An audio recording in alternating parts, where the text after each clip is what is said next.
certainly the best.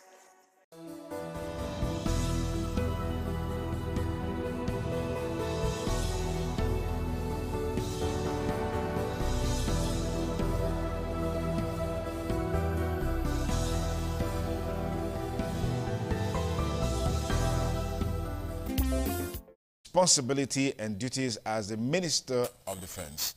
The newly appointed Minister of Defense and immediate past Chief of Defense Staff, retired General Christopher Musa, on Friday assumed duty at the Ministry of Defense, Ship House, Abuja.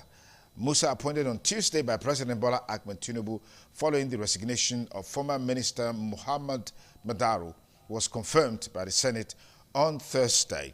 His appointment, welcomed across various sectors, is expected to further strengthen defense operations, with many citing his record of firm and innovative leadership as defense chief between 2023 and 2025. New minister arrived at the ministry at about 11:10 a.m., inspected the quarter guard in line with military tradition, and exchanged pleasantries with service chiefs and top officials on arrival.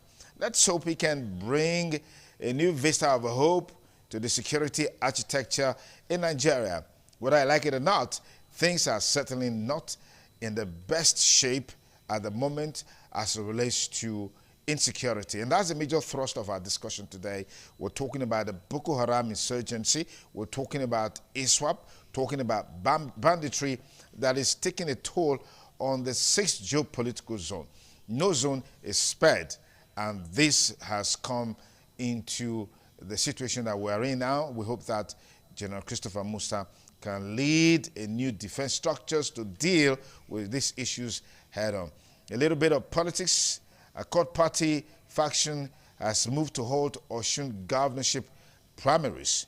A faction of their court party launched a legal action before the High Court of the Federal Capital Territory, Abuja, seeking to void the party's forthcoming Osun State governorship primaries and to affirm the suspension of the party's national chairman, Maxwell Ugbudem.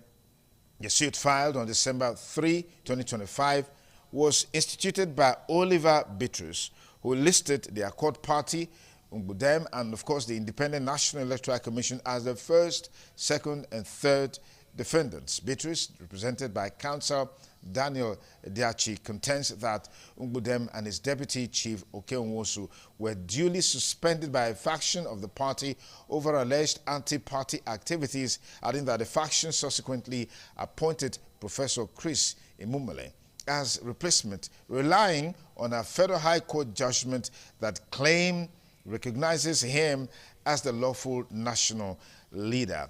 And finally, former Vice President Alhaji Atiku Abubakar has slammed President Tinubu's nomination of ex-INEC chair as ambassador. Atiku Abubakar criticized Tinubu's nomination of Mahmoud Yakubu, the immediate past chairman of the Independent National Electoral Commission, for ambassador's post, saying that if he were president of Nigeria, he would never nominate a past INEC chairman as an ambassador. In a statement posted on his X handle on Thursday, he said he would not consider such a move, insisting it would send the wrong signals to the public and undermine trust in the electoral system. Okay, with this, I say welcome to the show, Politics Today, coming to you live on independent television and radio, and that's because it's a simulcast. And I'm Sonny Duke Okosun.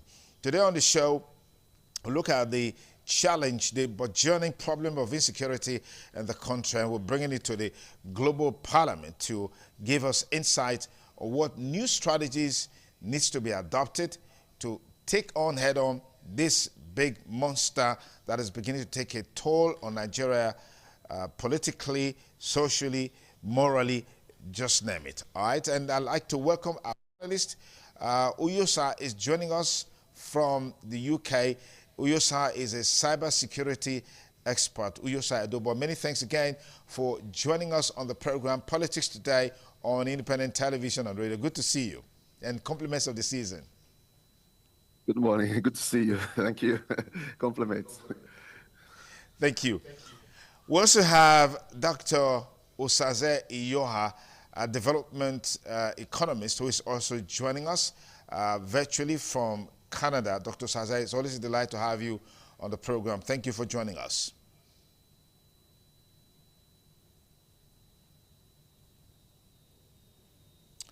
Okay, I wouldn't know if Dr. Sazai can hear me. Can you hear me, Dr. Sazai? Can you hear me? The mic is mute. The mic. Yeah, thank you, Dr. Sonny. It's nice to be here. Okay.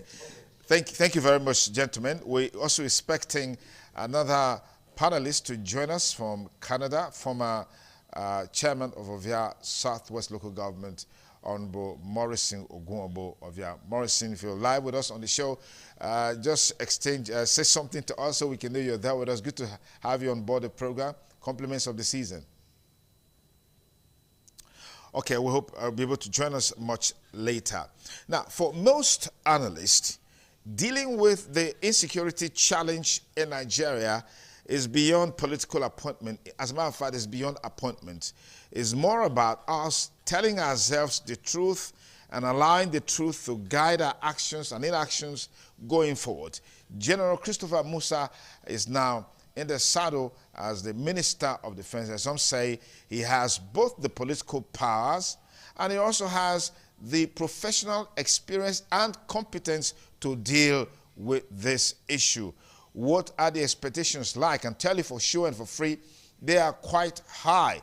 But what does he need to do differently to change the story about the insecurity situation in Nigeria? That's the question we are asking this morning. Let me begin with Uyosa Adobo joining us from the UK. You're following the sequence of events in Nigeria in the last couple of years, and just when you think that the insecurity situation is being tackled, something drastic happens. I mean, we watched with serious concern in the last few weeks where we've been seeing kidnappings left, right, back, especially young people, children from schools, even though we've been told that some have been rescued, some are still incarceration.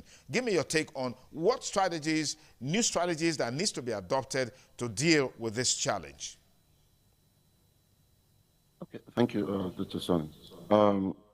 I believe the issue of insecurity is not just affecting one geopolitical zone, it's affecting the 6 geopolitical zones in Nigeria. And every state literally is having its own fair share. So there's a need for national unity for us to come together as a nation to ask ourselves the question, how long can we live with this level of insecurity? People are literally scared leaving their home. So there's a need for us to come together and tell ourselves the truth. But like I always say, insecurity in Nigeria is very political, highly political. So as such, it's like I always say, when somebody who stole your rope is helping you to look for your rope, you're never going to find it. So a lot of government personnel, top government personnel, they are also benefiting from this insecurity that we have in Nigeria. That's why it's very difficult to tackle this insecurity. But like I said, it's not about the strategies. It's all about ensuring, putting measures that people who reach, people who should be able to make example.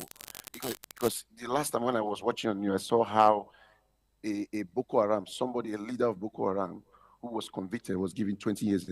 That doesn't send proper signal, because that kind of person could also get a presidential pardon in later on. These people should be fired. These people should be killed.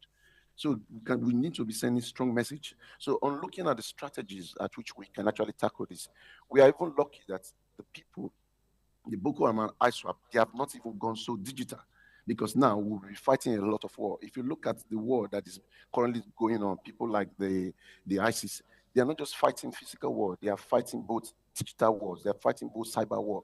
So we haven't gotten to that, but very soon, if we don't tackle all of these issues, we're going to be having even cyber war in Nigeria. So for me, the first thing is, as I said, we need to run what we call surveillance, a surveillance, high-level surveillance on top military officers and also top government functionaries. Because the last time when, up to date, we are still asking the question, who gave the order? Who asked the military personnel to leave the school when those gates were abducted? So we still haven't found that. But this is not going to happen in the US. It's not going to happen in the United Kingdom. They're going to fish the people out immediately. So nobody's still able to tell us who actually made those orders. So it tells us the fact that we are not being serious. We are not taking this security issue seriously. as a thing as grievous as that. So first of all, we need to run surveillance, because I believe that our military is already corrupt, is already infiltrated already. So we need to be able to bring out the bad eggs from there. So we need to run a surveillance on this top military president to know who is leaking our information, who is giving that intelligence to this Boko Haram. So that's the first aspect we have to look. Then two, again, we also have to do what we call OCO, which is the offensive cyber operation. And what we are trying to do is to ensure that we look for a way to dismantle these people, disable all their digital assets. Because these guys, they communicate their channels, whatever they communicate with their websites and everything, we need to be able to dismantle all of these persons. Because if they cannot communicate, for you to be able to carry out an attack, it's a coordinated approach, and that requires information, passing of information up. So if we're able to get access to these people, how do they communicate? How do they plan the attacks? So these are very important. So we also have to run a cyber operation. Then we also have to look at intelligence gathering, checking these top military personnel and how they infiltrate our system. Then again, I also said it, if you look at most of these Boko Haram, look at these bandits, it hurts me.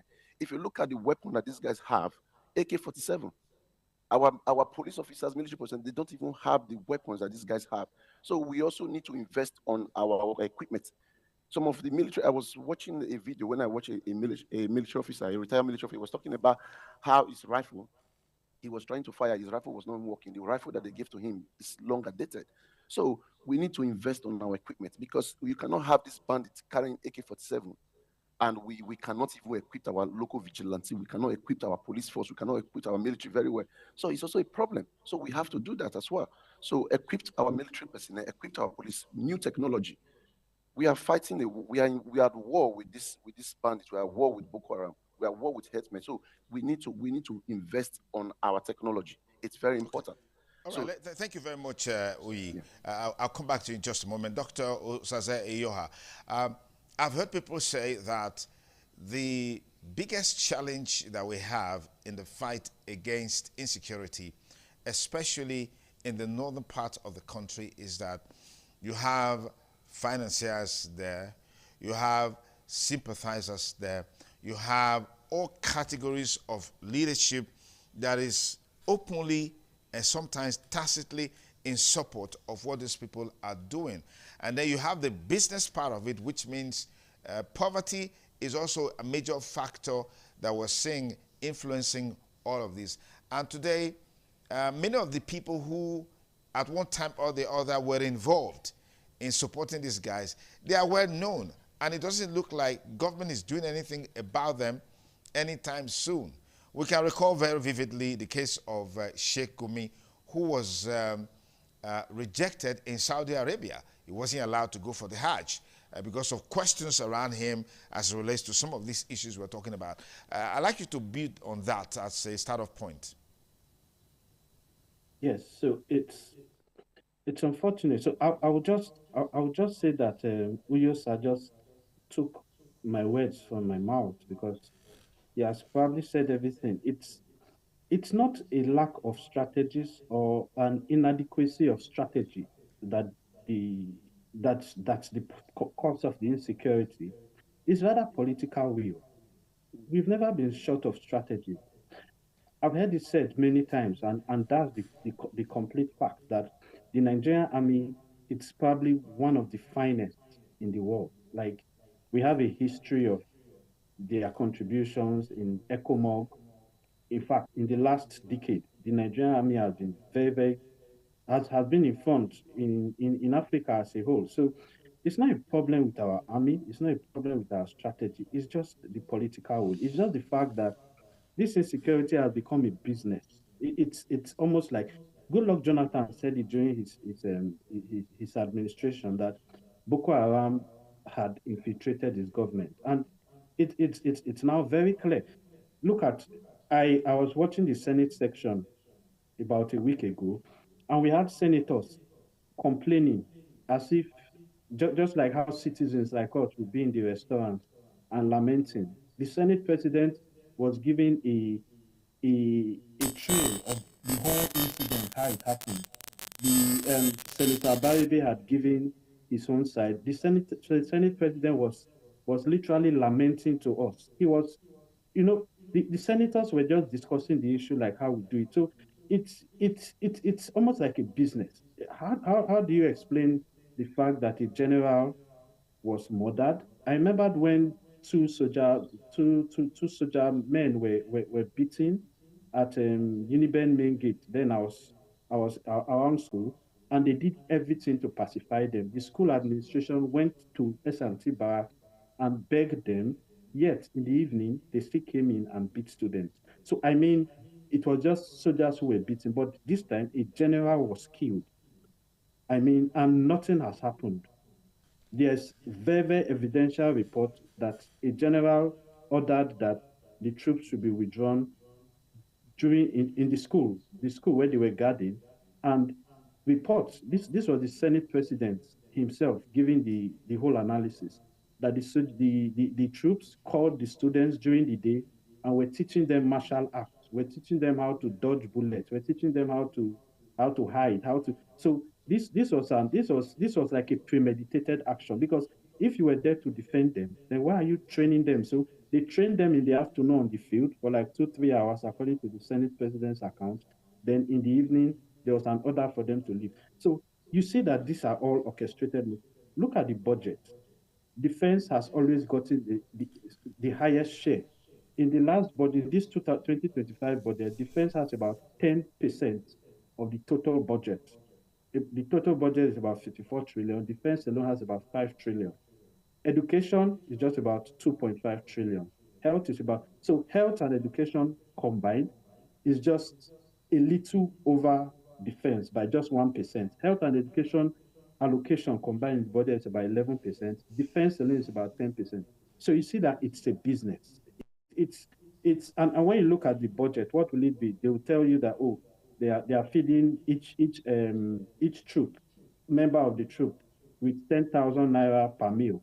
Meanwhile, those guys are probably not eating up to 300 naira.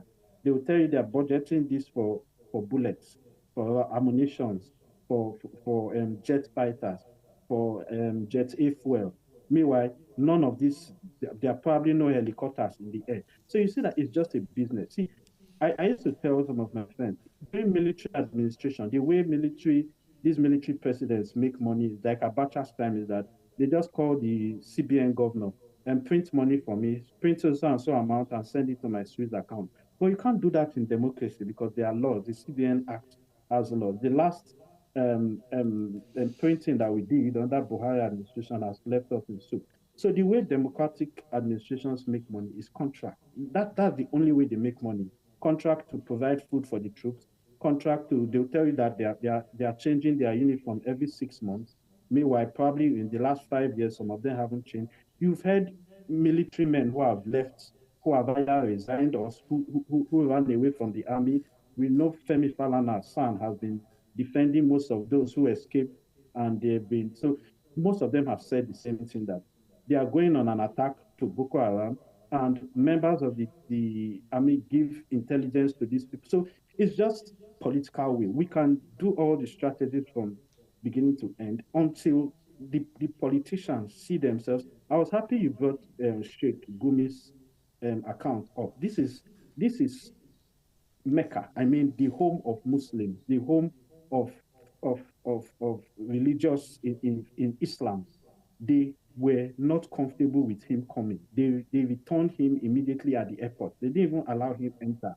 And this is someone that we'd have this is someone that we negotiate with constantly. He's like the go-to person. The government, he's like an authority. He tells us what we want. He tells us that we gave amnesty to the South Niger Delta youth. We should give it to them. He's an authority. He's a voice.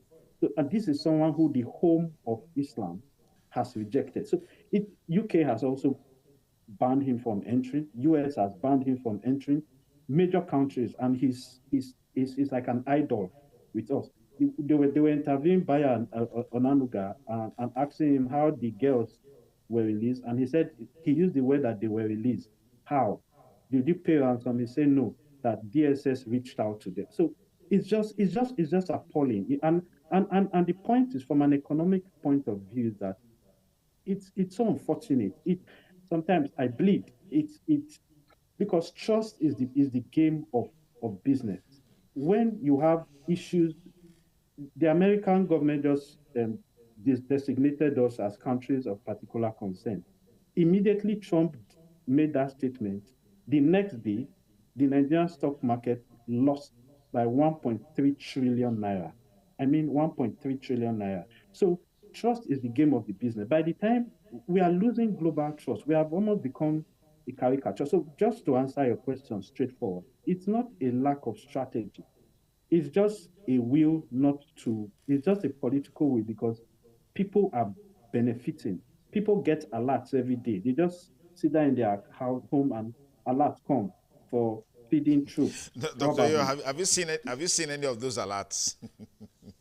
Have you And seen any of those alerts?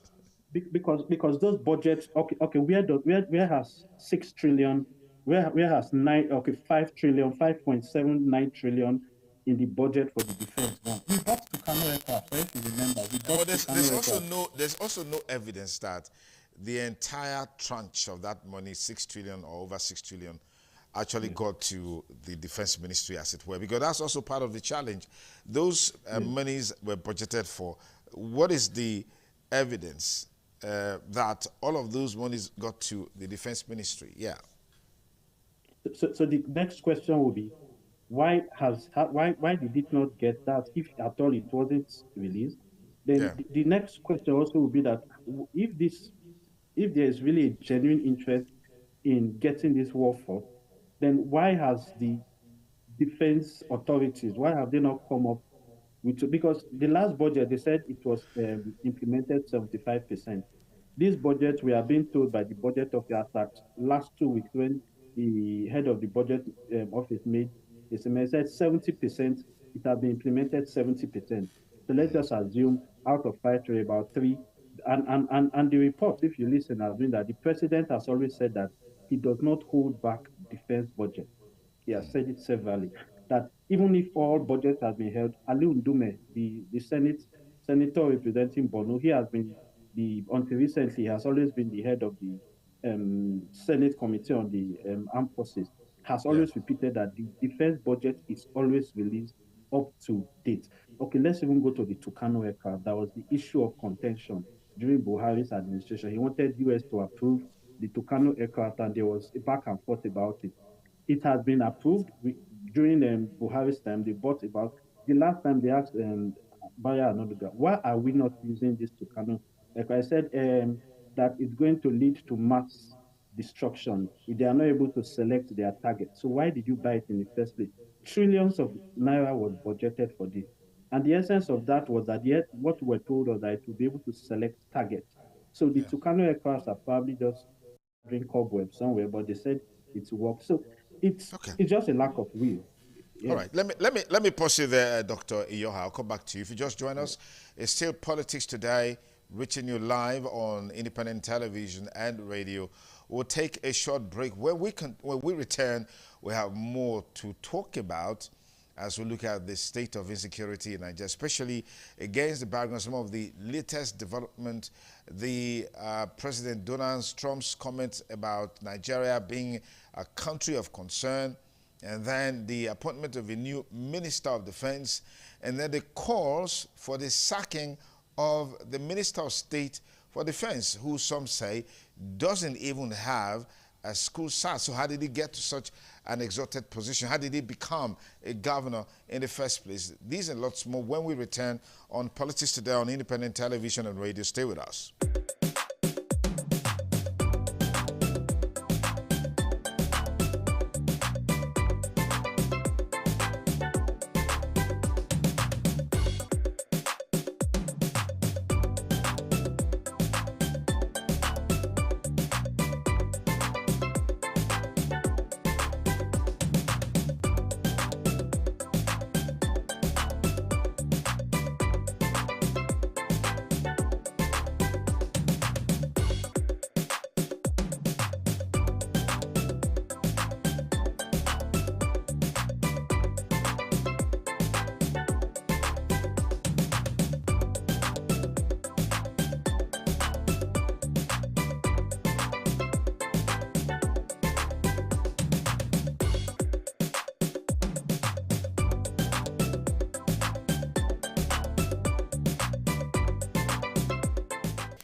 on Independent Television and Radio this lovely Saturday morning. Still on the state of insecurity in the country and the need to adopt new strategies.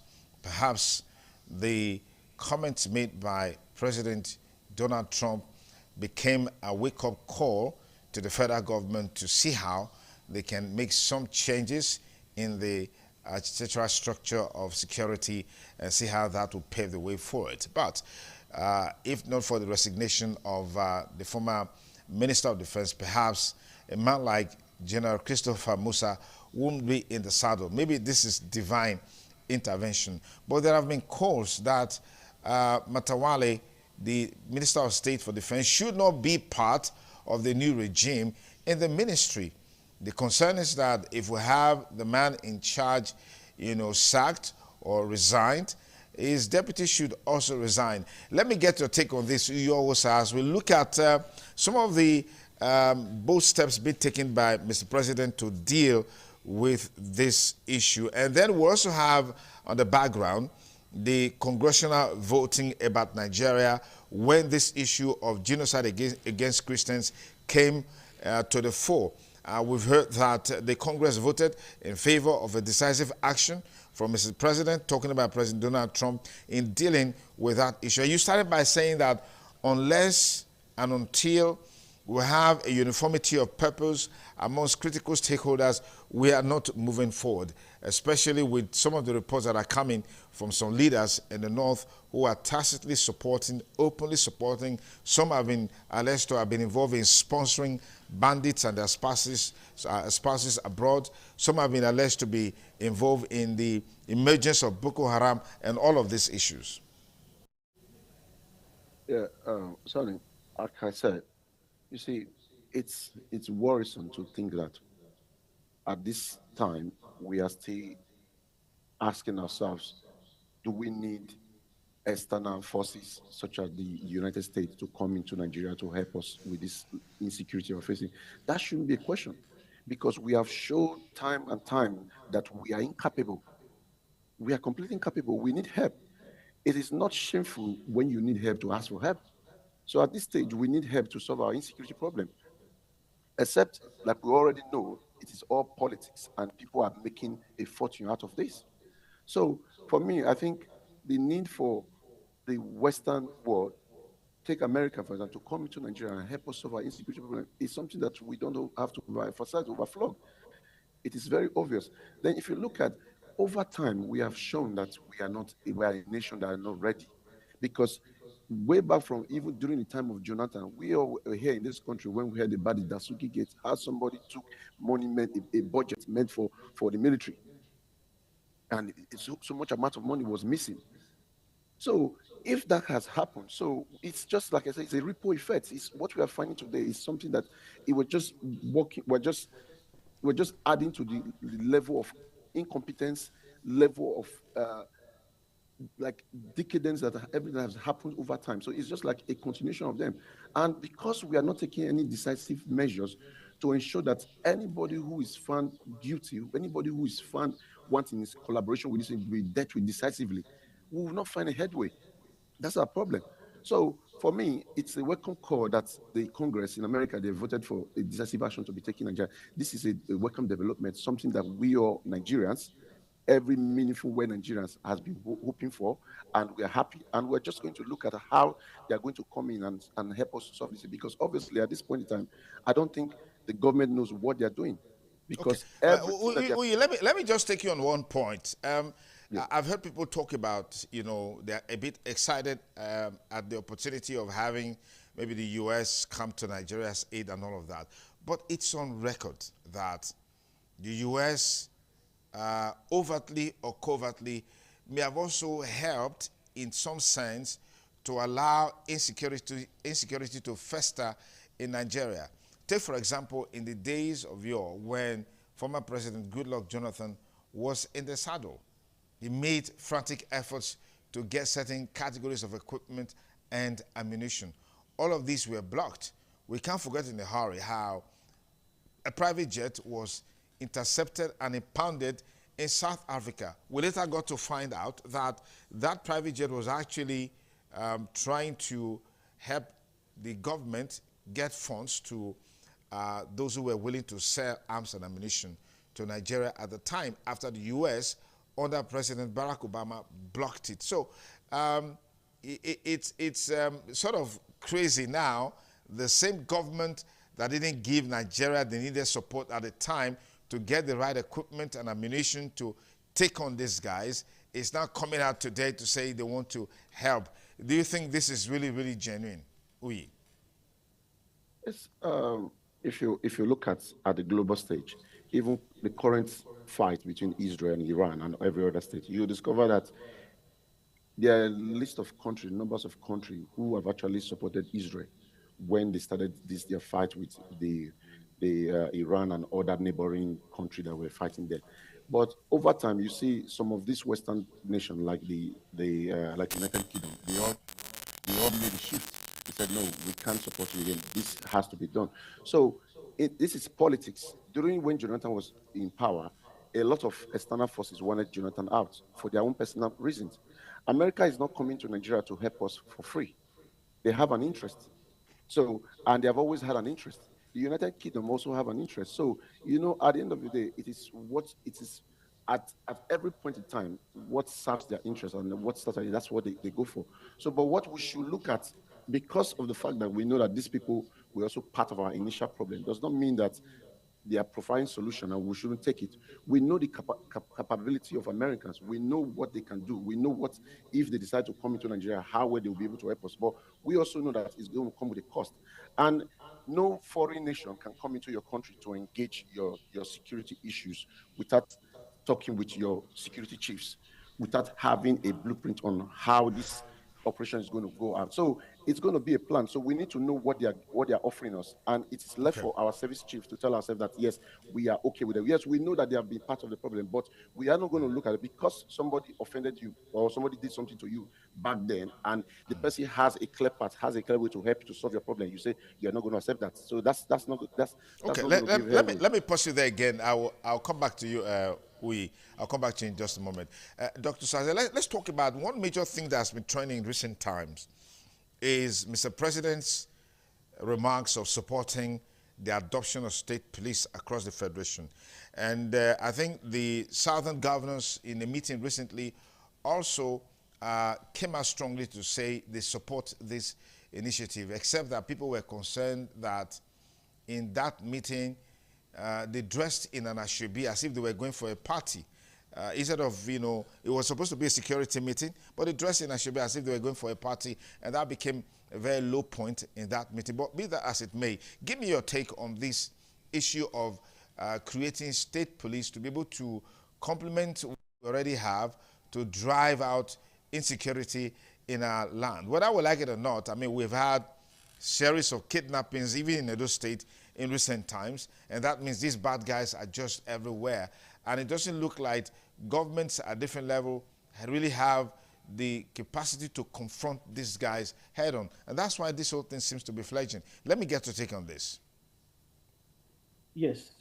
So very straight on that, I have a problem with the way we try to solve our issues in our country. We seem to always want to find a soft way to avoid confronting the issue. So for me, it's never been an issue of state police or federal police.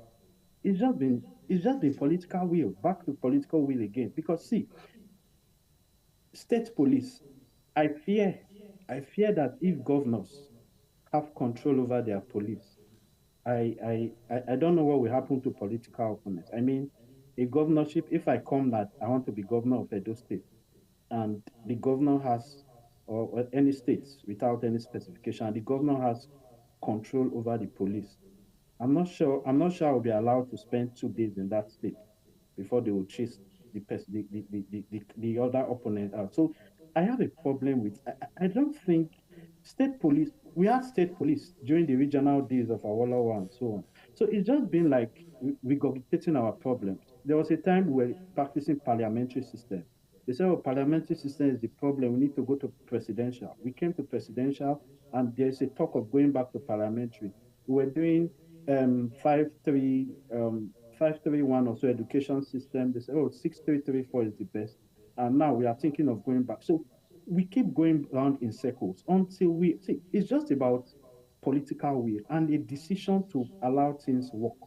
Until we start doing that, we'll just state police. If the IG is working in consonance with the governor, I don't think whether it's the state government that is controlling it or it's the federal police that is controlling it, it will never be a problem.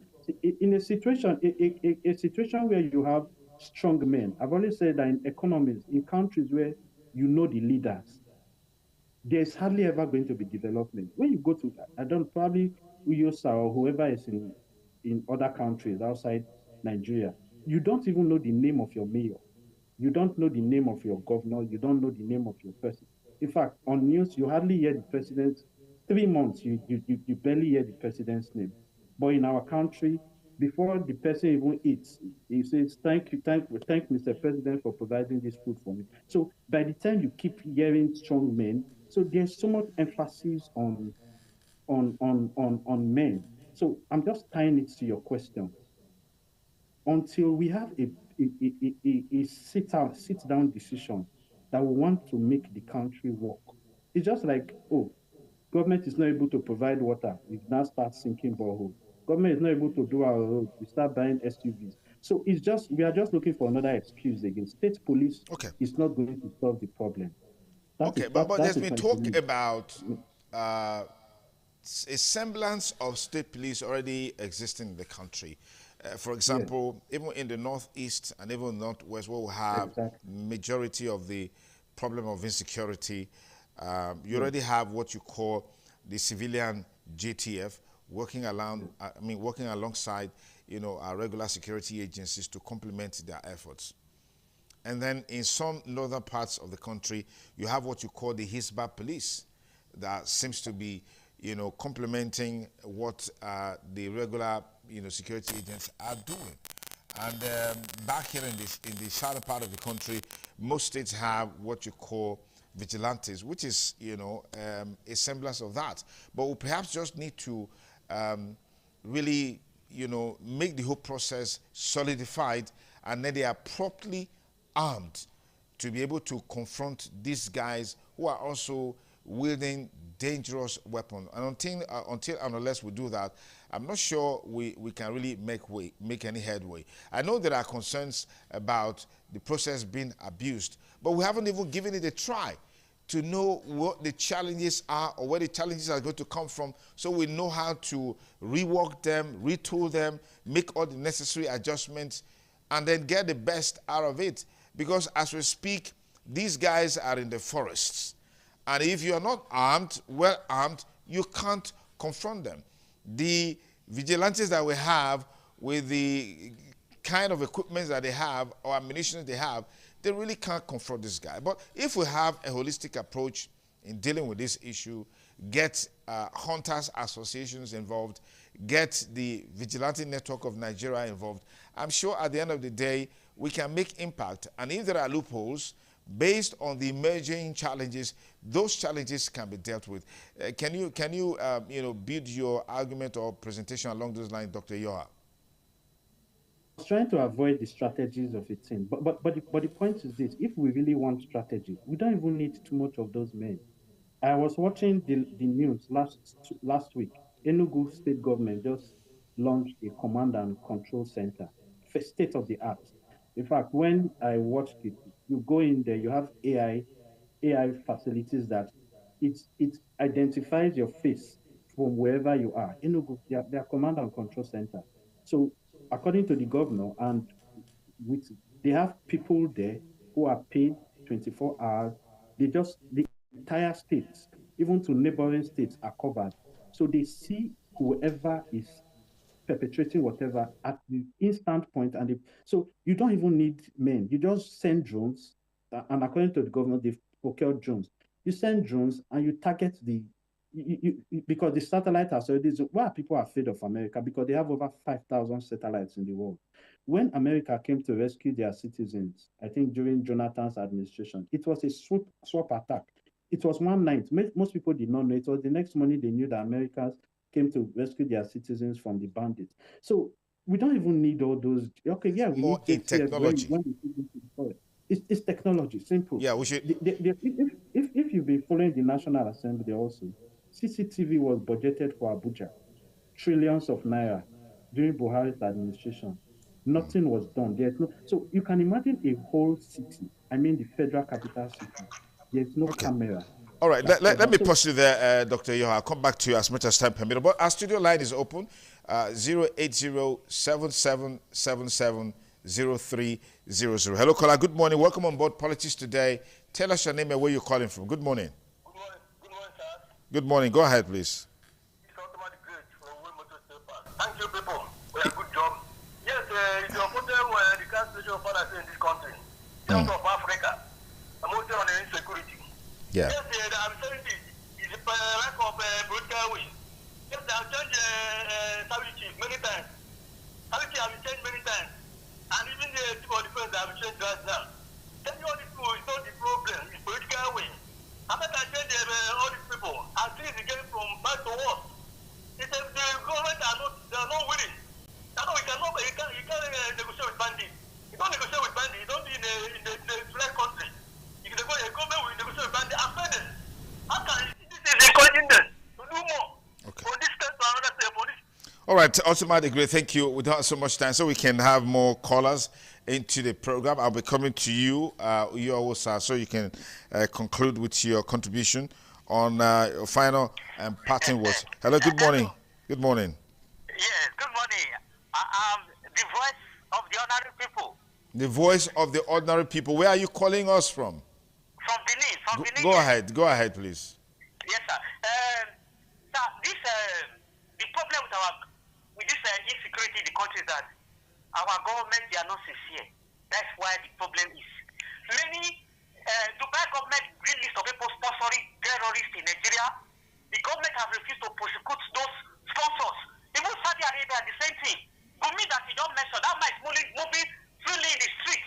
Nothing happened to him. But look at the way Unabi Kalo was arrested in Kenya, far country. They went to arrest him. So these people are here moving inside the country. Nothing happened to them. Sir, I want to just respond to what you said about the former administration of America, Barack Obama. That man, don't say America, they have two parties. We have the Republicans and the Democrats. The Republicans are better off. They support Christians. They support the Christians. What? Barack Obama was the one that made Jonathan to sign gay marriage. Jonathan refused. That is why he punished Jonathan with all those weapons. He refused to give to Nigeria. But Donald Trump is sent by God.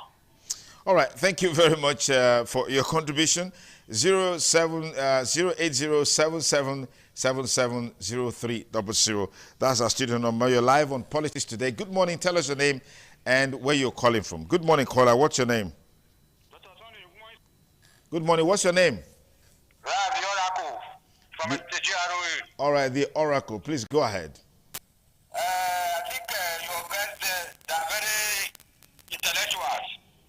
They are very highly endowed with the knowledgeable requisite. They have said it all. Our problem is corruption. Second degree corruption. Third degree is corruption. And you take subsection 5. Give power to the tiers of government. The local, the state, and the federal to abolish all corrupt practices and abuse of power. But they won't do it because they are making more money from it. That's my case, sir. All right, thank you. Thank you. Don't forget, you can also follow us on all our social media handles, YouTube, Facebook, TikTok, and Instagram, and of course, X at ITV Radio NG. You can follow this program there and post a comment there. We'll highlight it on the course of the show. Hello, caller. Good morning. What's your name and where are you calling from? Good morning. Good morning. Yes, tell us your name and where you're calling from. Weekend. Wishing you the same. Good morning to panelists and analysts in the house. Thank you. My name is Solomon Asaga. Okay, Solomon, go ahead. In a situation like Nigeria, sometimes we begin to imagine whether the government are so comfortable or enjoying the insecurity serving in the country. Let me use for example in my state now. I learned that since my governor took over the office, that the lowest amount that will come every month for security vote is 800 million. Then I ask my question, how much are they buying a chopper that we cannot have to move around in the state? If the citizens are now beginning to see the government are making money for the insecurity, you cannot blame the citizens. What is the problem of the citizens? What is the problem of the government? We are negotiating with terrorists, those with arms. I feel maybe they are winning to Nigeria. We see them make a broadcast on video or wherever. We cannot track them. And we also have a network provider, which we spend heavily for. So sometimes it's just a pity that over 10 years now, we have been in this quagmire, and we are not leaving the quagmire very soon. Okay. Because we see the government celebrating these evil people, these terrorists, and we see the uniform personnel moving around along the road looking for cassava and yam to hold when there are terrorists in the bush. And we see every year we spend a lot of money in security, and security vote must flow every month. So it becomes a regular business for the government. If they feel they are not making money for it, they should save the Nigeria so that we will know where we are heading to. All right. Thank you, Solomon Ataga. Thank you. I'm afraid that's much time will permit us on the program today. Politics Today on Independent Television and Radio. I want to say big thanks to Uyusa, who joined us from the UK. Uyusa is a cybersecurity expert. Uyusa, thank you for your time with us on the program. Thank you very much. Thank you so much for having me. Thank you. And Dr. Saze Iyoha, thank you for joining us. You joined us all the way from Canada. Thank you so much for joining us, Dr. Saze. Yes, sorry, just before we go, I will just say the appointment of the Minister of Defense. I think we are celebrating too much. The Minister of Defense is a political appointment. He can't give order to even a recruit. So I think it's just cosmetic. Okay, so we'll keep our fingers crossed and see what he's able to do. Now he's in charge of the ministry. When he was the Chief of Defense Staff, he said, well, people said, well, that's just is a ceremonial head in a sense. He can't do this, he can't do that because he's not a political head. Now he's been made a political head. Some are saying, oh, he can't give a directive to a recruit and all of that. But let's see how all of this will play out in the days to come. That's a package today on the program Politics Today on Independent Television and Radio. I'm Sonny Dukukosun, thanking you for staying with us. Have a great weekend. Remember, be security conscious. Bye for now.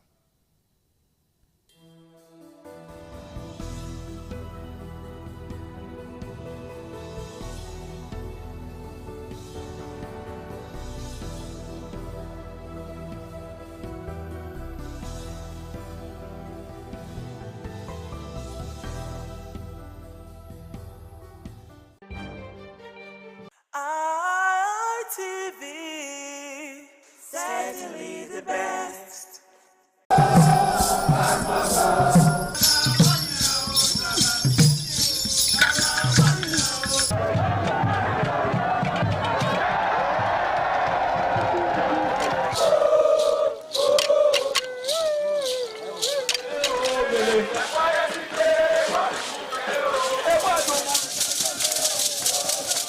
The Ugewe is the final ceremony of the series of festivals. It is one of peace and lightheartedness, following the more solemn of the ritual year. Ugewe is the festival of the Ewe leaves, a symbol of good luck and joy. It is the most popular of all that heralds the dawn of a Benin New Year, new vow, newness of life and freshness of life, and a new hope for the future. In the evening, the Ewe leaves are presented to the Oba of Benin in grand style in a colorful ceremony. The Ihogbe Society, amidst singing and dancing, bring the sacred leaves that symbolize good luck, blessings, peace, and prosperity. Each of the senior members of the Ihogbe proceeds to give the sacred leaves directly to the Oba of Benin, and others put theirs at his feet.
The man went out to bring in thugs to come and beat her. Yeah. In a situation like that, do you think women would have seen that and still want to speak?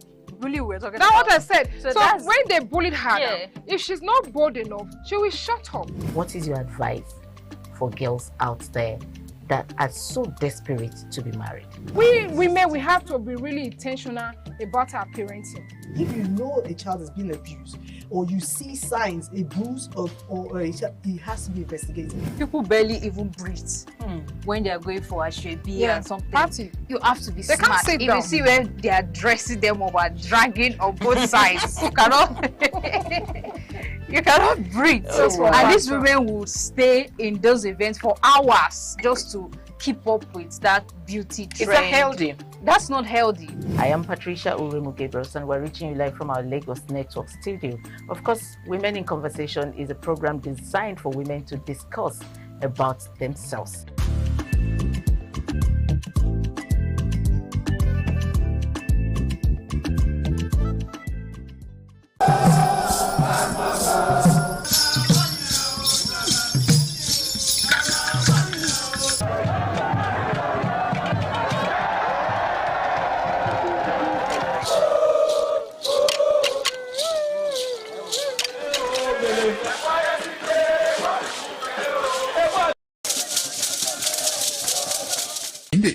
of the initiation day, all the newly initiated Edion danced to the residents of the Odion Way and also visited some homes of the various senior elders, where Chief Elder Ogbedo Onwonse was very conspicuous, especially at the country home of Sir Chief Dr. Gabriel Osaro Igbenedion with his family on the night of the initiation.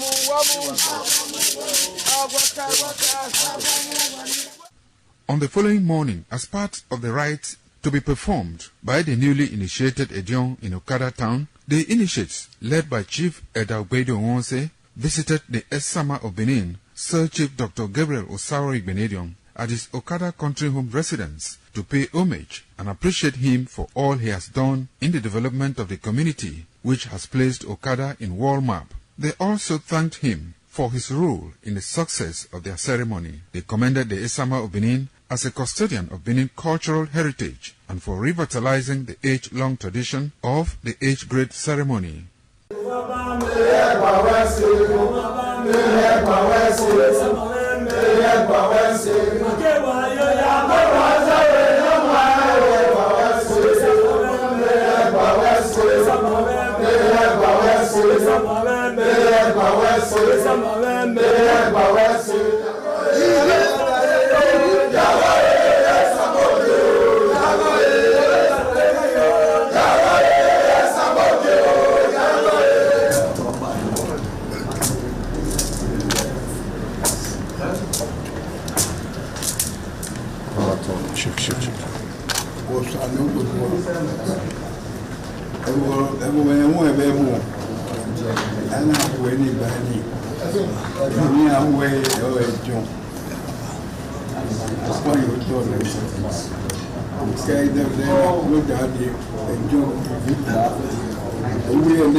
Welcome to Market Survey, your weekly window into the cost of everyday goods that shape our daily lives. In recent times, the rising cost of food items has continued to affect homes and kitchens across the country. Today, we turn our attention to groundnut oil, a major cooking ingredient used in households, restaurants, and food businesses. Whether for frying, sauce making, or everyday meals, groundnut oil remains a staple in almost every kitchen. On this edition of Market Survey, we'll find out the current prices of groundnut oil, the reasons behind the changes, and how traders are coping with the new reality. So come with me, let's get to know the current prices.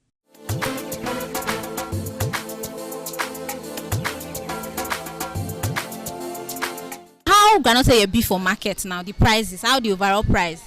Okay, for now, groundnut oil dey okay for now.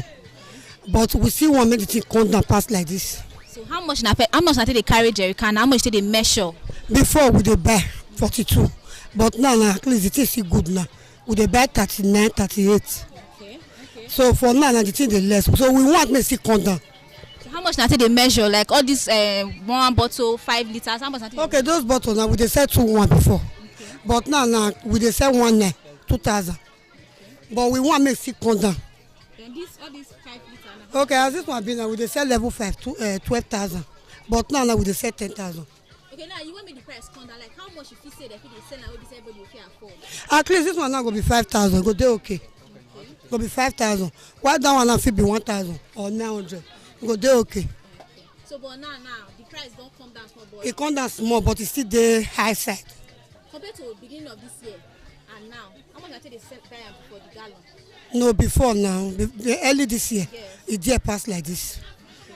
But everything dey okay now, even rice. But we want to make it come down so that everybody will feel they buy. So now even people will come they buy, customers will come they buy. They say they complain, say it's still there on the high side. Even now they say they complain. You know, say we human being, even if this one enter 1,000, they will still want to make it come down. But at least we want to make it come down. Even we where they go market, they go buy, so that we will feel see they buy. Not be the season, sure, but the thing dey okay. You know, say this Christmas period, it dey there, but now the thing come down. So we just thank God. So, but this Christmas period, so compared to last Christmas period, difference? Big difference. Yeah. Big difference. The thing come down. So, like how much did you take come off for money when I take the seller? A big go. As of last year, I think we dey sell that bottle 2,2. But now at least we even sell 1,800 and we'll still make am. You know, so the thing come down.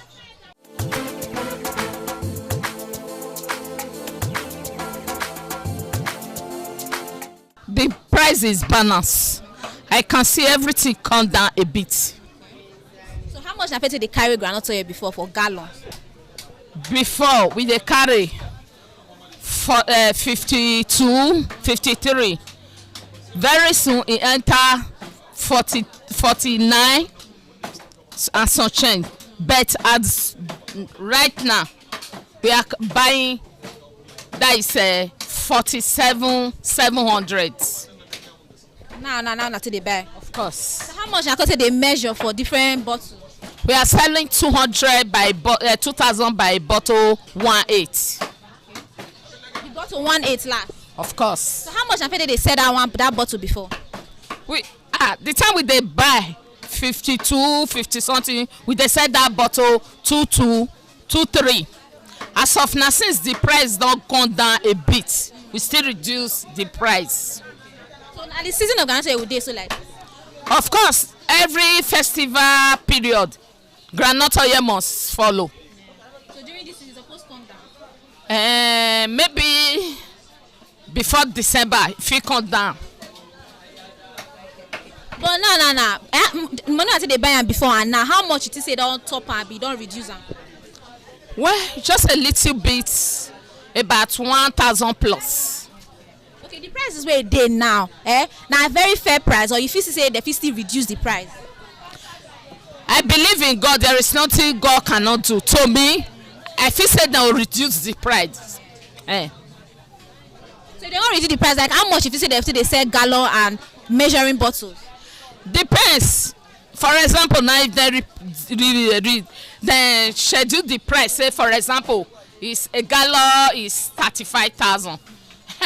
We marketing will be selling at least 1,514.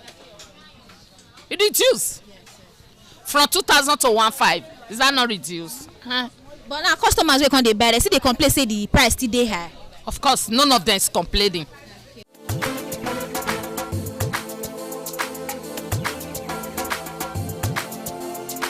This one is 2,000. Why this bigger one is 4,000? Okay. That is how we are selling it now. How much did they sell them before? Before we sell it 2,244 before, okay. But now 2,000, 4,000. Okay. Okay. So no smaller one for this one. Yes, we have smaller one, but I don't have that one now. Okay. Let me say it's probably like this. Yeah. We sell it 1,000. Okay. Why this red oil is 900?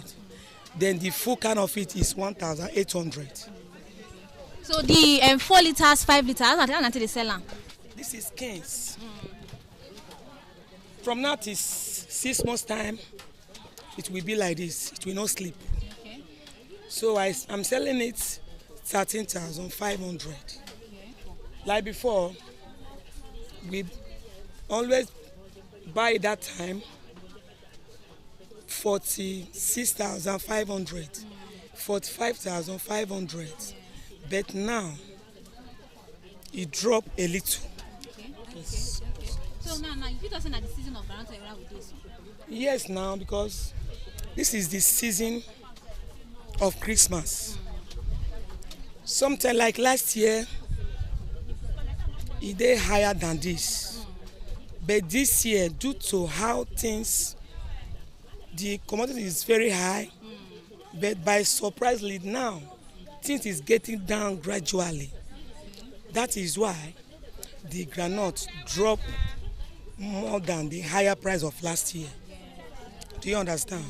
So let me just say it like this. Things in the market drop a little down how it is before. In this previous time now, let me say in this time, I don't know from now till on the first week, second week, I don't know how it will be. But as for now, it dropped a little. So even with the price, say the thing don't drop. If you say the thing supposed to still drop past the way it is? It's supposed to drop because there is no money in the country now. It's supposed to drop more than how it is before. Because the money, our money now, is no more value again. Do you understand? So we expect it to drop more than this. Like now, if you want to say how much should people be buying it, how much now do they buy and now say if you want me to drop, finish? At least, as for this Kings, the bigger can of it or the bigger jerrycan of it, yes, which is about the 25 liter or 30 liter, yes, at least supposed to be that kind 40,000 or 45. Do you understand? Or 35 at least. Poor man can be able to buy. Do you understand? What about the bottles? Like how much? If you say they're very fair to sell them? It's supposed to be at least 1.5 or 1.2. At least it will be better. Do you understand? Because everybody cannot afford this 2,000 naira. When some people will come, they will say, "Madam, do you have smaller of it? Do you have chassis bottle? Do you have half bottle?" Yeah. So I don't. When they come, I will say, "No, I don't have it." So when the person will stand, he said, "I don't have the money. Okay, let me go." Then the person will left.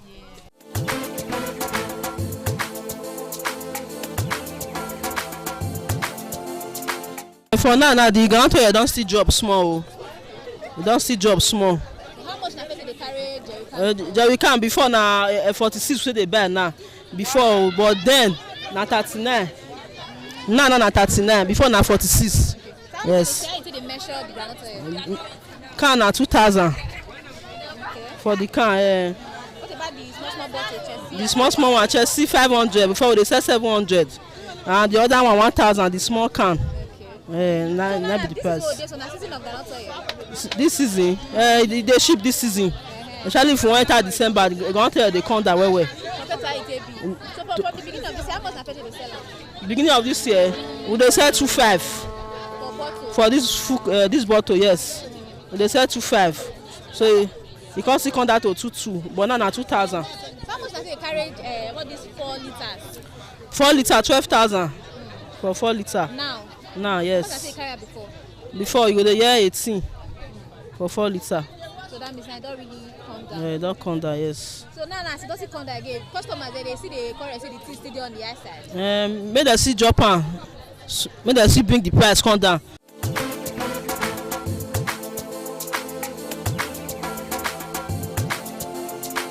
As we've heard from sellers, groundnut oil continue to play a major role in household cooking, but its rising cost is making many families adjust their spendings and consumption habits. Traders are also facing challenges from high transport costs to unstable supply. Still, many remain hopeful that prices will become more stable in the coming weeks, making groundnut oil more affordable for homes and businesses. So we've come to the end of today's edition on Market Survey, and we looked at the prices of groundnut oil to know if the prices have increased or if they've reduced. But overall, it shows that the prices is now fair in the market as opposed to how it was being sold before. And that's it on today's edition of Market Survey. I am Stephanie Notoriuwa. Thank you so much for staying tuned.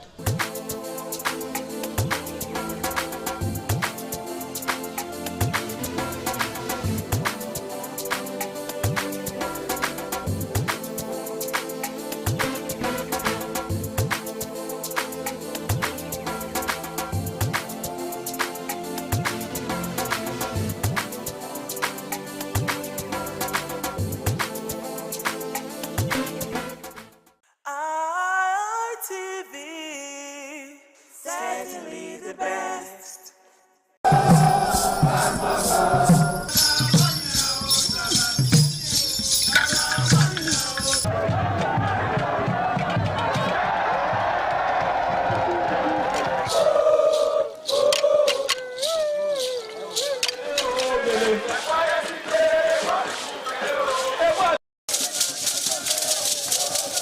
In the evening of the initiation day, all the newly initiated Edion danced to the residents of the Odion Way and also visited some homes of the various senior elders, where Chief Elder Ogbedo Onwonse was very conspicuous, especially at the country home of Sir Chief Dr. Gabriel Osaro Igbenedion with his family on the night of the initiation.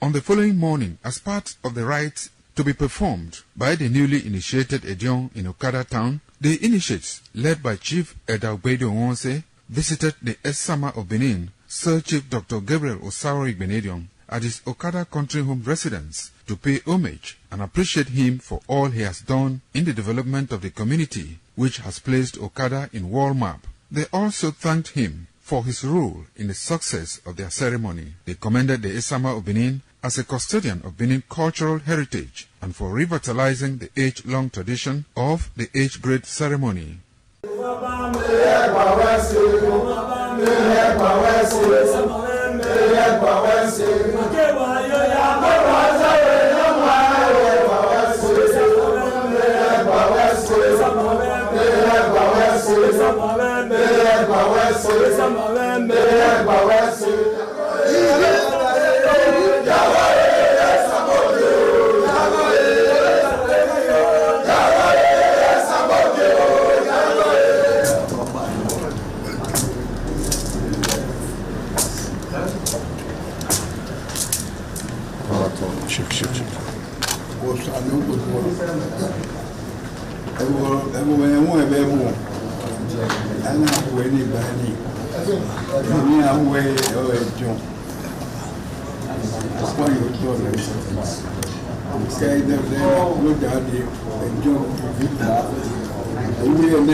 The man went out to bring in thugs to come and beat her. Yeah. In a situation like that, do you think women would have seen that and still want to speak? Really, we're talking That's about what I said. So that's- when they bullied her, now, if she's not bold enough, she will shut up. What is your advice for girls out there that are so desperate to be married? We women, we have to be really intentional about our parenting. If you know a child is being abused, or you see signs, a bruise, or a child, it has to be investigated. People barely even breathe when they are going for a shrebi and something. Party. You have to be They can't smart. sit If down. you see when they are dressing them up and dragging on both sides, you cannot breathe. Oh, And wow. these women will stay in those events for hours just to keep up with that beauty trend. Is that healthy? That's not healthy. I am Patricia Uremu Gabriels, and we're reaching you live from our Lagos Network studio. Of course, Women in Conversation is a program designed for women to discuss about themselves.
ITV, certainly the best.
Ẹ̀gbẹ́júwà.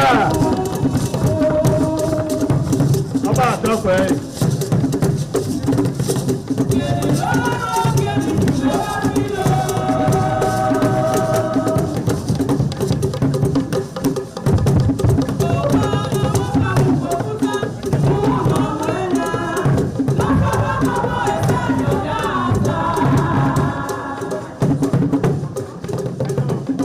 Ẹ̀gbẹ́júwà. Ọba àtọ́pẹ́ yìí.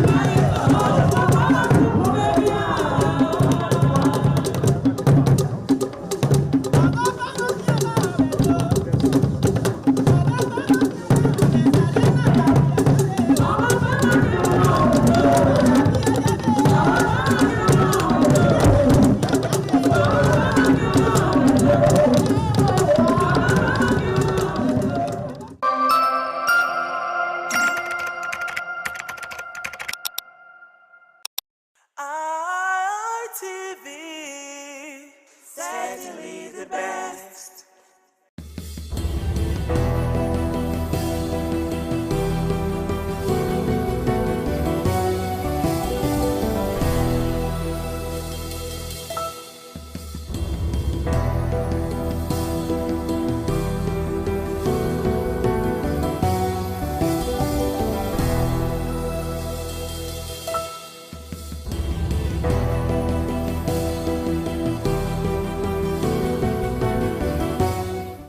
Hello viewers, welcome to Viewpoint on ITV. I am Caroline Okonji. A lot is currently happening in Nigeria, especially in the area of insecurity. So we're going to be looking at the life sentence that was actually given to the IPOB leader, Nnamdi Kanu, and the possible socio-political implications that it's going to be having in the country. I am Caroline Okonji on Viewpoint. So let's go talk to some of our resource persons and residents of Edo State to hear what their reactions going to be about this particular topic. I am Caroline once again on Viewpoint.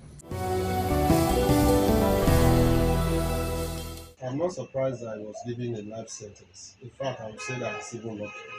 Because you know, at a point during the trial, he disposed of his team of lawyers. He said he wanted to defend himself. You are not a lawyer, you are standing trial, a trial that the punishment is either life imprisonment or death. So I would say that it's even lucky. At the end of the day, the judge opted to give him life imprisonment in spite of all the provocations, insulting the judges, insulting the lawyers and all that. I think the punishment was even fair on him. You understand? That's the way I look at it. Then if we are talking about the political implication, of course, one would have expected that the president, being that they've actually, at times, they try to talk peace with Boko Haram terrorists, they try to make peace with bandits that are busy ravaging the northern part of the country. One would have expected that he should have also been given an olive leaf to ensure that there will be peace in the east. Because whether you like it or not, it has thousands or millions of sympathizers that are in the east, especially in the east. Even around the world, you also have some people that are actually very sympathetic to whatever is agitating for, whether rightly or wrongly. So I would have expected the president to leverage on that issue by granting him that amnesty, just like the way they did to Igboho and co. Because of course, at a point, those ones were also agitating in the western part of the country. He was able to give them, he was able to settle with them, just as we also had with men in the southern side of the south of the country. We also, Yar'Adua then, when he was alive, was able to grant them amnesty to ensure that there was peace there.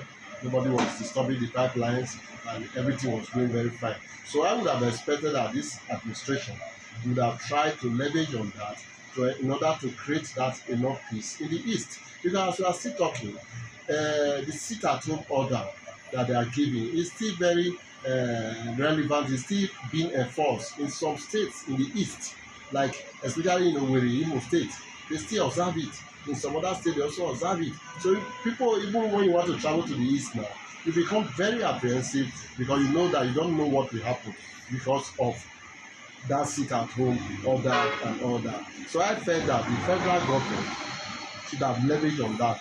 But for him to have said he wanted to defend himself, we as lawyers, immediately he made that decision, we knew that there was nothing that was going to save him. Because no matter how you feel that you know the law, you cannot know the law like a lawyer.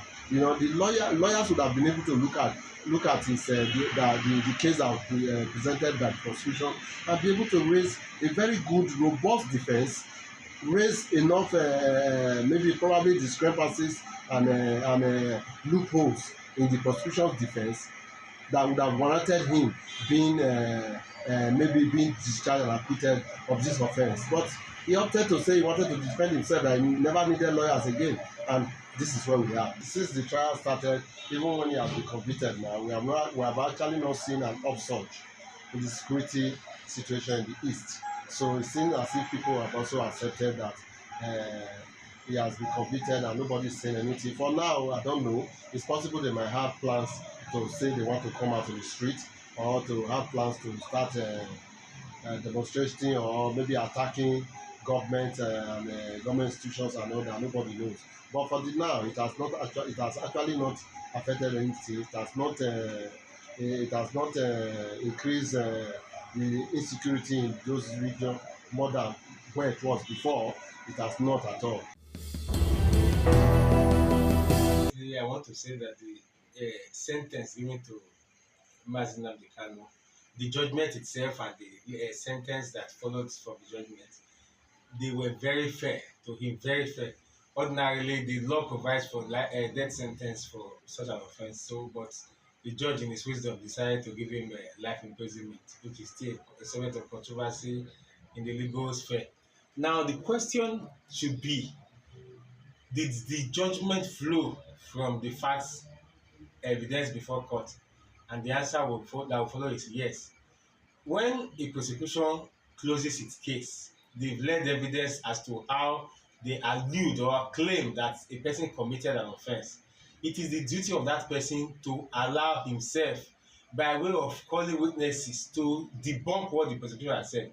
But what the defendant, Mazi Nnamdi Kanu, did was to choose, rather than defend himself, he chose to attack the court, was questioning the court at every point, challenging the court's authority over him.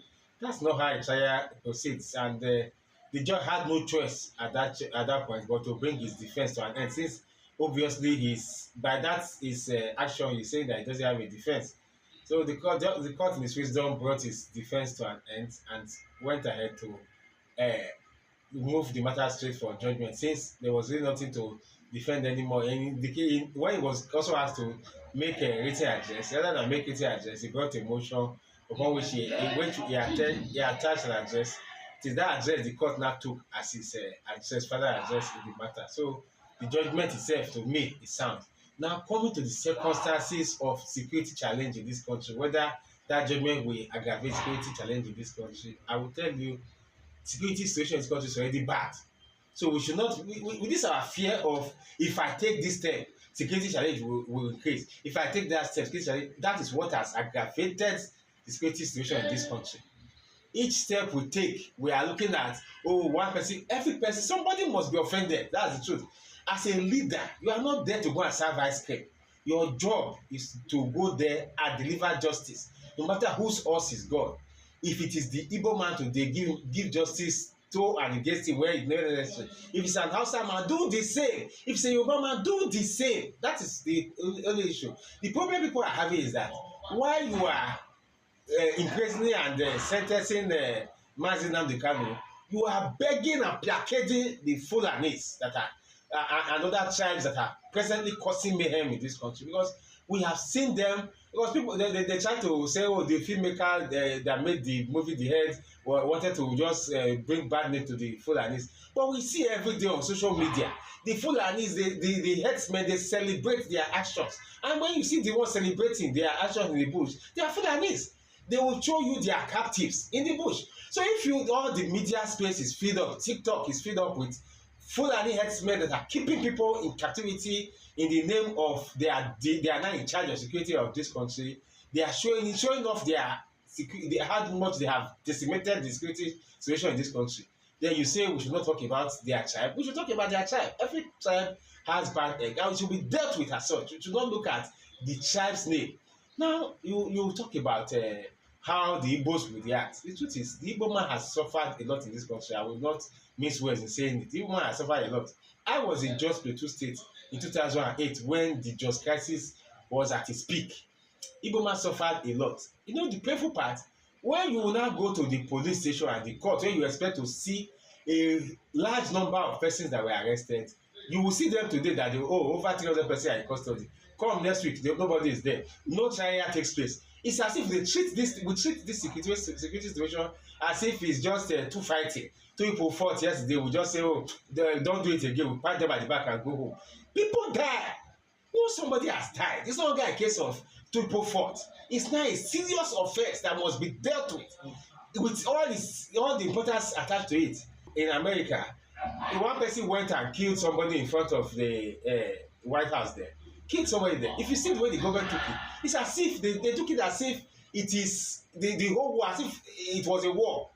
They gave it all the seriousness required. But here, when somebody is killed here, we treat it as if it's foul that was killed. When people, the government will just treat it as if take for example the way they dealt with this Kwara State church kidnapping, where people with firearms, brandishing firearms, come into a church and started committing havoc, wreaking havoc, shooting at people. Then they took some away. Then the next day, the government came out proudly, with a shame, to say they are happy to announce that they have rescued these people. After rescuing, what did you now do to those who came to commit the offense? In my opinion, it's very, very unfortunate that the Nigerian society has degenerated to this extent that we find ourselves judicially and politically. The silence of good people in the face of oppression and cruelty is an injustice to justice. I will not fail to lend my voice against the political conviction, because the offense or the crime committed by Mazi Nnamdi Kanu does not warrant life imprisonment, because though his actions cannot be in any way justifiable, but when there is an incitement of public, there is a provision for it. And when you talk about treason, there must be an evidence that the persons who is being charged for treason has in any way connived or collaborated or conspired with other persons in quest to usurp the powers of the state.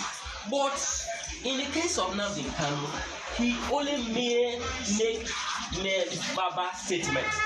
There was no evidence that he bear arms. There was no evidence that he waged war against the Nigerian state, and there was no evidence that he killed anybody.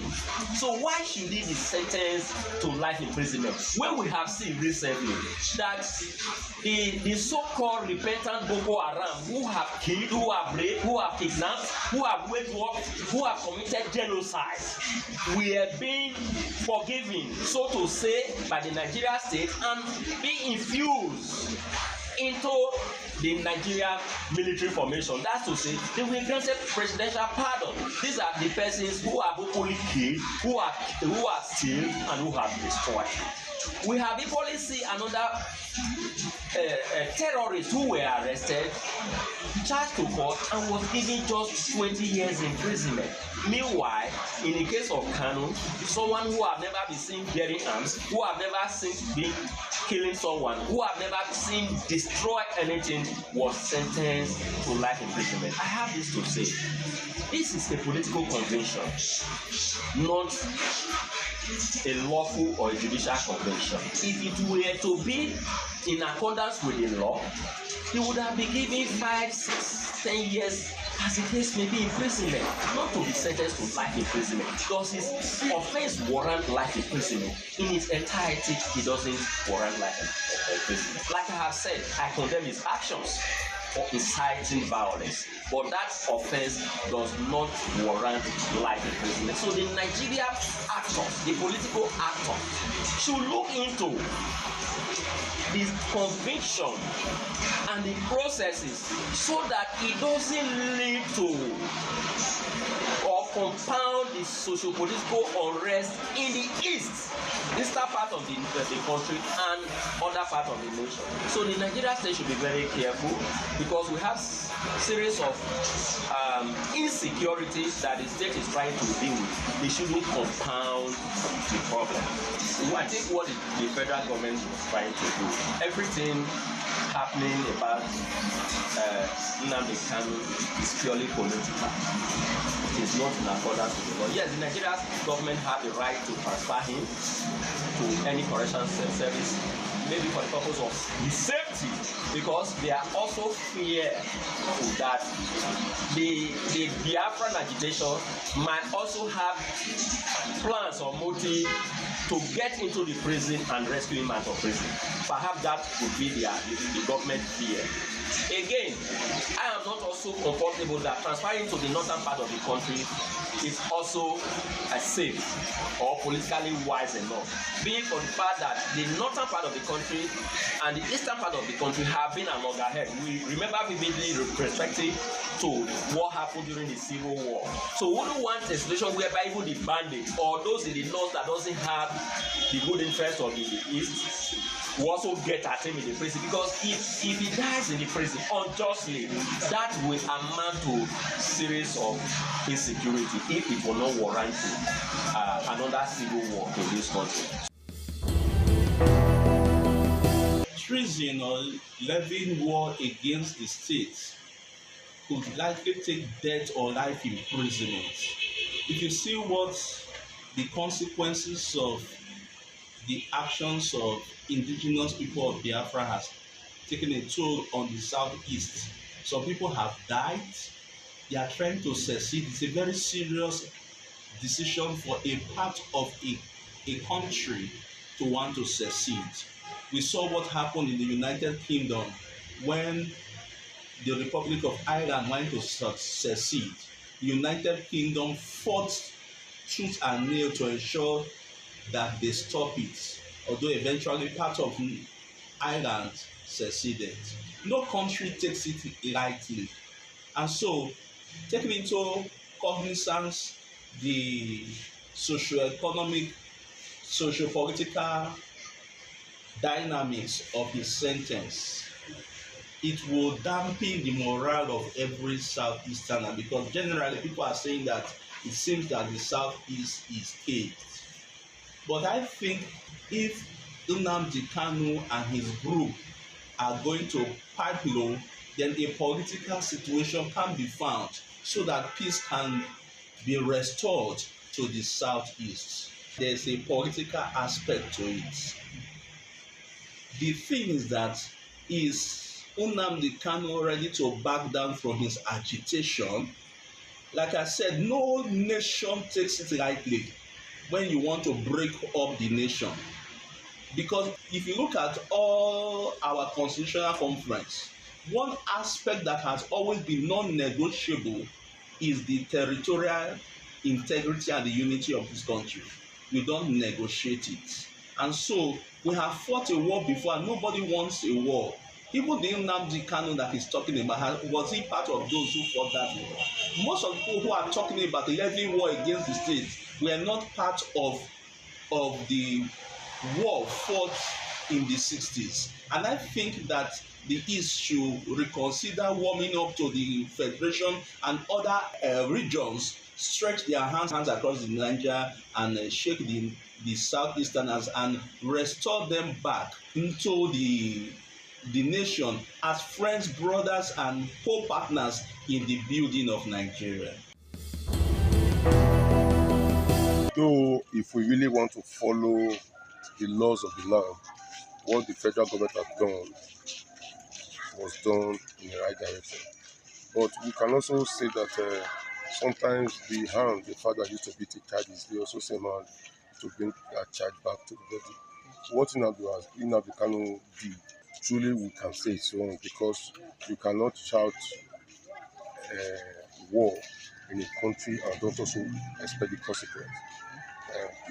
People like related Kwabiola also suffer same fate when they declare themselves as president, because we are in a sovereign nation, we are in a nation where laws abide. So I think what the federal government did was done in the right direction. But can we say, is it not going to also affect politically? Definitely yes, you can't say no about that. The reason is because Nnamdi Kanu is a voice as we speak. After the demise of Odumegwu Ojukwu, Nnamdi Kanu became the voice that the Igbo people believe in. 60% of them believe in the cause of Nnamdi Kanu. So it's also going to disturb the political calculation from that angle. And taking him to the area where, to me, it's not also safe for the very just now, was also something done in the bad faith. But what I would excuse is that if they put him in Kuje prison, it's going to be a sort of mecca where people come to visit him.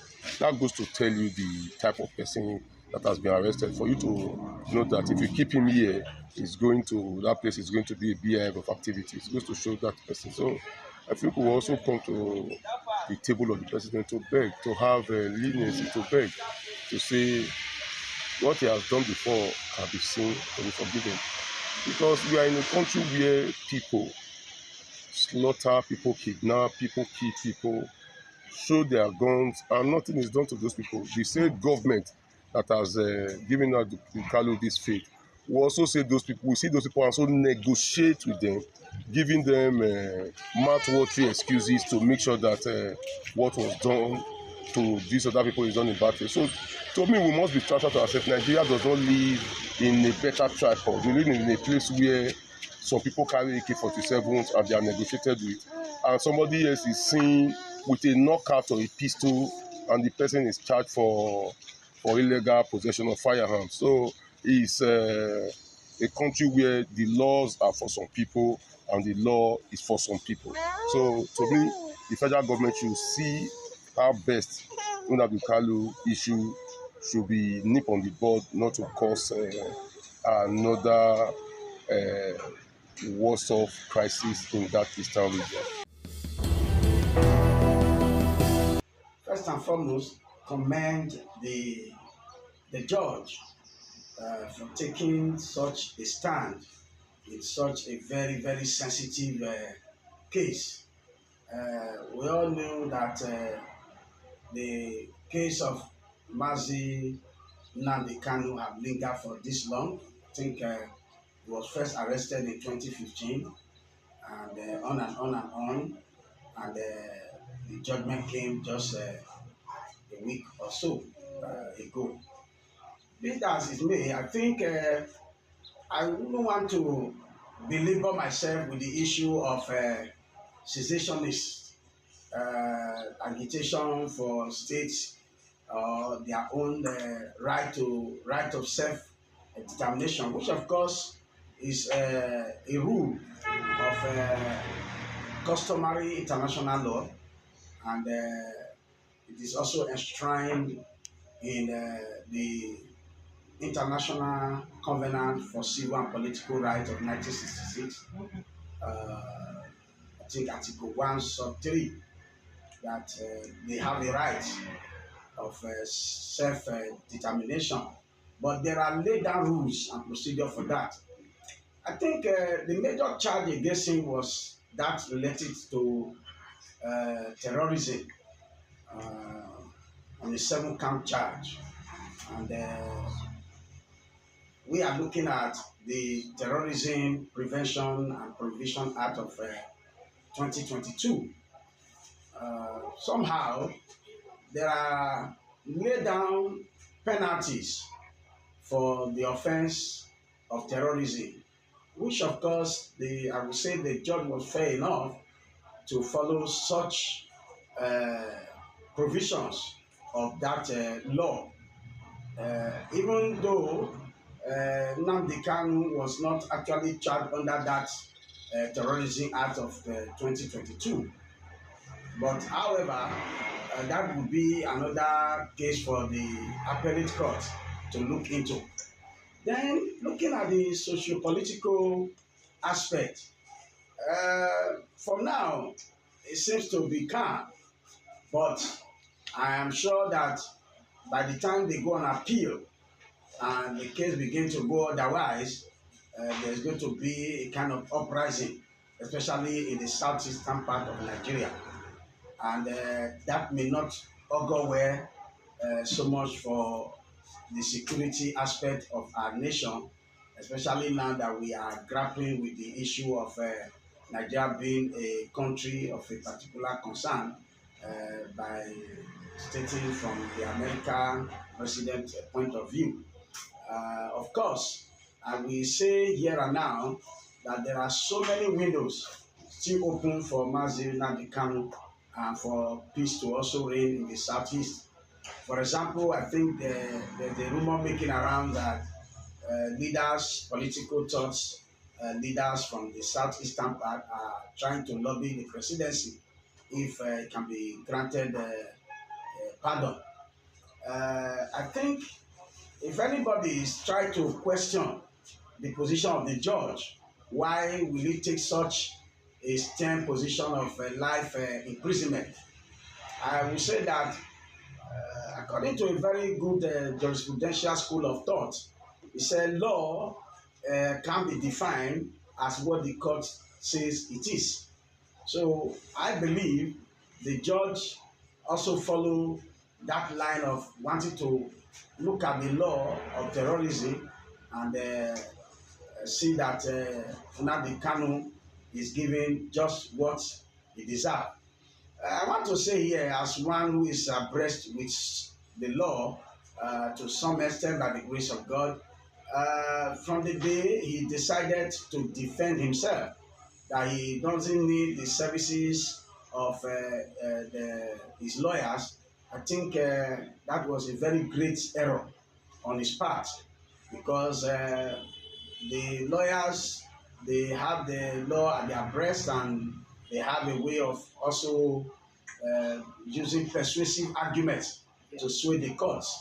And I hope that he will learn from this so that during appeal, he will allow his lawyer to take over the case. I think with this little, I can say, I hope that it will not escalate to a kind of uprising as regard to the issue of security, especially in the eastern part of Nigeria. Having heard all that has been said from our respondents about the judgment that was actually given to the IPOB leader, some are of the opinion that it was a well-deserved judgment, while some are saying that the judgment should have been treated with human face and that he deserved to be pardoned. It's Viewpoints on ITV. I am Caroline Okonji, and bye for now.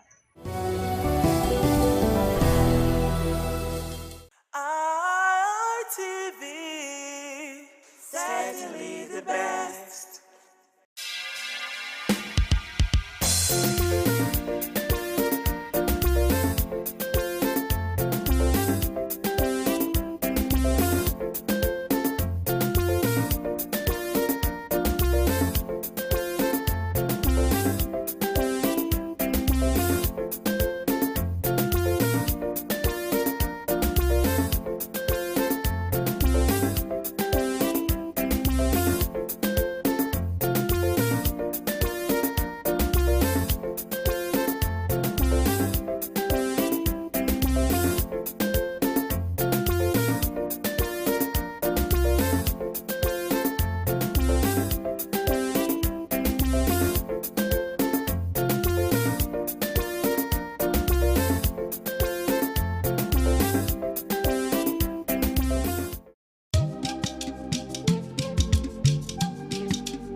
ITV, certainly the best.